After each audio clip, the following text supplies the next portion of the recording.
guys! Today is Earth Day, and just like you take care of your patients, today is the day we take care of our Earth. Here are some do's and don'ts today for Earth Day. Number 1, reduce and reuse. Try to use a refillable water bottle or container instead of using plastic bottles. Number 2, pick up garbage around your neighborhood.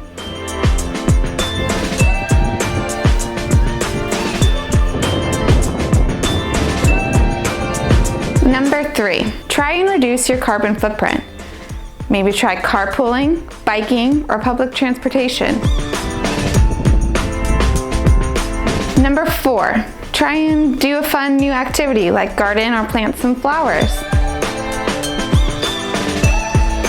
Number 5, probably the easiest thing that you can do is just try not to litter.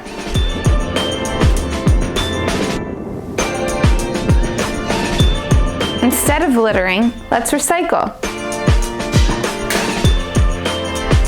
Again, Earth is our home. We have no plan B, and just like you take care of us, it's our job to take care of our Earth. Happy Earth Day, everyone!